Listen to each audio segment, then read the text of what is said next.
ഈ പ്രശ്നങ്ങൾ ആരുടെ ജീവിതത്തിലാണ് ഇല്ലാതിരിക്കുന്നത്? ഓരോരുത്തരുടെയും ജീവിതത്തിൽ പ്രശ്നങ്ങൾ ഉണ്ടാകാറുണ്ട്.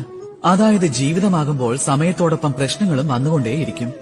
പക്ഷേ എല്ലാ പ്രശ്നങ്ങളും ഉണ്ടാക്കുന്നത് സമയം തന്നെയാണോ? ഒരിക്കലുമല്ല. എല്ലാ പ്രശ്നങ്ങളുടെയും ഉത്തരവാദിത്വം സമയത്തിന് നൽകരുത്. അധികം പ്രശ്നങ്ങളും ഉണ്ടാകുന്നത് ഇങ്ങനെയാണ്. നമ്മൾ സ്വയം തന്നെയാണ് അതിനെ വിളിച്ചു വരുത്തുന്നത്. പ്രശ്നങ്ങളെ വന്നാലും ഞാൻ നിങ്ങളെയും കാത്തിരിക്കുകയാണെന്ന്. എന്താ ശരിയല്ലേ? അത് തീരുമാനിക്കുന്നത് നിങ്ങളുടെ സമ്മതവും പിന്നെ വിസമ്മതവുമാണ്.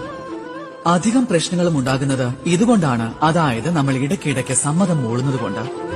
പിന്നെ പ്രശ്നങ്ങൾ ഉണ്ടാകുന്നത് എന്തുകൊണ്ടാണെന്ന് അറിയാമോ നിങ്ങൾക്ക്? കൃത്യസമയത്ത് ഇല്ല എന്ന് പറയാത്തതുകൊണ്ട്. അതുകൊണ്ട് ശരിയായി ചിന്തിക്കാതെയും പിന്നെ മനസ്സിലാക്കാതെയും ഒരു കാര്യത്തെക്കുറിച്ച് അഭിപ്രായം പറയുന്നത് നിങ്ങളെ ഉറപ്പായും വളരെ വലിയ അപകടത്തിൽ കൊണ്ടുചെന്നെത്തിക്കും. അതുപോലെ ചിലയിടങ്ങളിൽ നിങ്ങൾ അരുതെന്ന് പറയുന്നതും അതിലും വലിയ അപകടത്തിലായിരിക്കും കൊണ്ടുചെന്നെത്തിക്കുന്നത്. അതുകൊണ്ട് ഈ അത്യന്തം മഹത്വപൂർണമായ അറിവ് ഓർമ്മ വയ്ക്കുക. സദാസമയവും ചിന്തിച്ച് മനസ്സിലാക്കി വേണം അഭിപ്രായം പറയാനായി. മറ്റൊരു കാര്യം, ഉറപ്പോടുകൂടി വേണം ഇല്ല എന്നും പറയേണ്ടത്. ഇങ്ങനെയാണ് നിങ്ങൾ ചെയ്യുന്നതെങ്കിൽ നിങ്ങളുടെ ജീവിതം അത്യന്തം സുഖപൂർണമായി തീരുന്നതാണ്. അപ്പോൾ എന്നോടൊപ്പം വന്ന് സ്നേഹത്തോടെ പറഞ്ഞാലും രാധേ